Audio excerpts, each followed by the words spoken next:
Ciao a tutti, stavo guardando la galleria del telefono e ho notato che c'è una ricettina di un dolce che ho preparato per i miei zii e le mie cugine di Genova qualche mese fa e ho deciso di condividerla con voi. Siete curiosi? Volete sapere di che si tratta? E allora, a io, bene che ti conto. Ciao a tutti, bentornati nella mia cucina. Oggi voglio preparare un po' di gâteau e procederò in questo modo. Farò sciogliere circa 280 grammi di zucchero in questa grande padella. Una volta che lo zucchero sarà sciolto e quindi caramellato, aggiungerò questo composto perché dovete sapere che oggi non ho arance e a me piace tantissimo, arance fresche, mi piace tantissimo il sapore dell'arancia. Allora ho utilizzato le bucce, le ho messe nel frullino, nel tritatutto diciamo così, e non si sfarinavano completamente. Quindi ho aggiunto un pochino di mandorle e un pochino di zucchero per ottenere questa sostanza che è abbastanza sminuzzata, quindi è diventata proprio una polvere. Però se avete le arance è meglio, le grattugiate, le mettete da parte, così come ho fatto con la buccia di limone, vedete? L'ho grattugiata, l'ho appoggiata su questo foglio di carta e poi vedrete perché questo foglio di carta mi occorrerà. Adesso procedo subito ad accendere il mio fornello, metto la pentola capiente e ci verso lo zucchero, 280 grammi, e incomincio a mescolare. Una volta che lo zucchero si sarà completamente sciolto, passerò ad aggiungere le mandorle. Le mandorle di oggi hanno ancora la camicia. Io normalmente le metto nell'acqua calda, tolgo la camicetta, la camiciola, come diceva Memme, e poi le passo un attimo nel forno per farle tostare in modo che siano proprio asciutte. Alcune volte, se ho il tempo, le sminuzzo oppure le divido almeno a metà, o le posso utilizzare anche intere. Oggi non ho il tempo di far questo e siccome io la mandorla così la mangio, mi piace, e preparo il dolce. Lo mangeremo in famiglia, per cui non ho clienti esigenti che mi richiedono il dolce preparato in un certo modo. È la mia ricetta e va bene così. Una volta che avrò sciolto lo zucchero, aggiungerò prima delle mandorle aggiungerò i sapori, quindi la buccia dell'arancia e la buccia di limone, sia l'una che l'altra. Continuerò a mescolare e poi aggiungerò le mandorle. Una volta ben amalgamati tutti gli ingredienti, ungerò con un po' d'olio il mio foglio di carta, ci verserò il composto e poi con il batticarne sopra quel composto verserò un pochettino di confettini, questi qua argentati.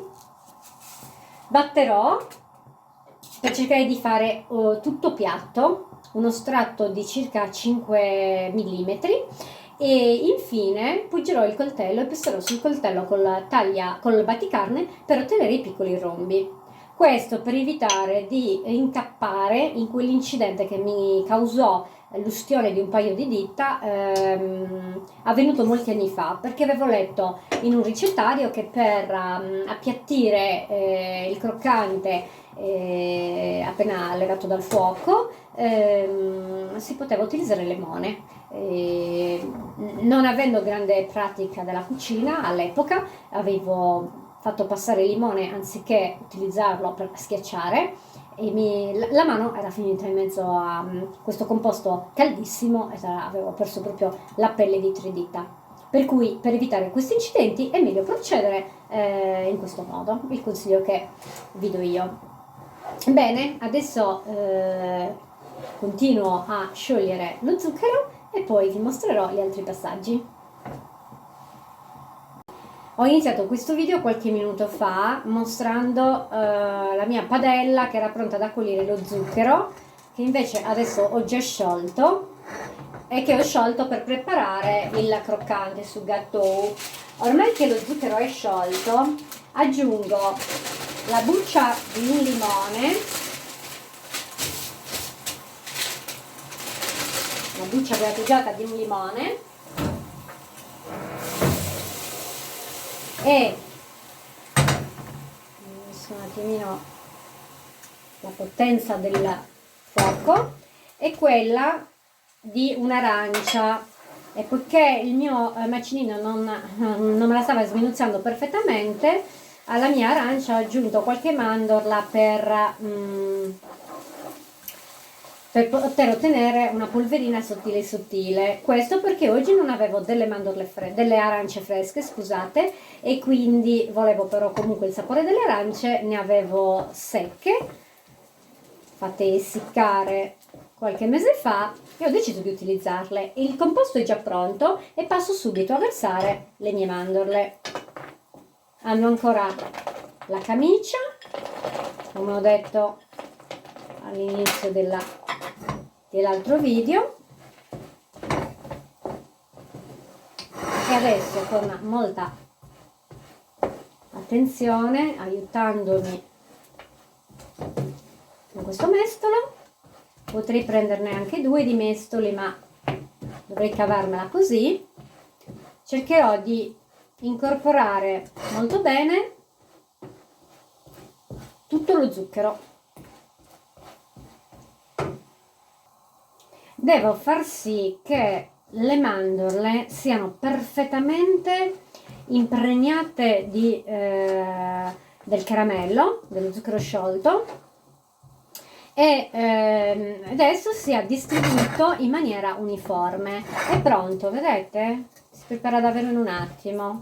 A questo punto io verso, adesso vi mostro come, verso il mio composto, spegniamo fornello, ecco qua, sapete che sono da sola, quindi un fai da te, lo verso su questo foglio di carta forno nel quale che ho cosparso di olio d'oliva, in questo modo, cioè così, verso tutto il composto, eccolo qua. Incomincio a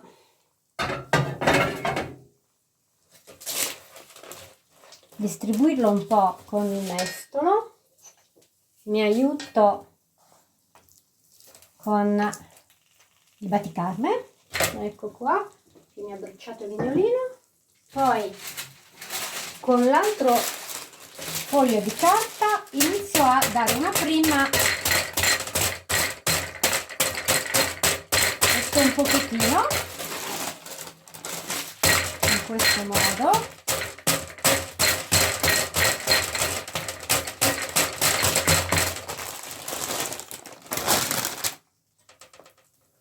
Metto un pochettino di confettini,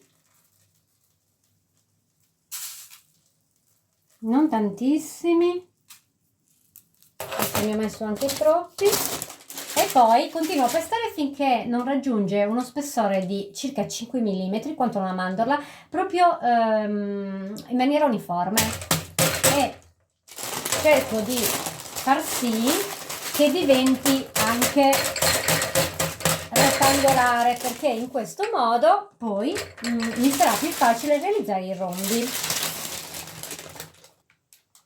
Adesso che è diventato tutto dritto, passo a tagliarlo in questo modo.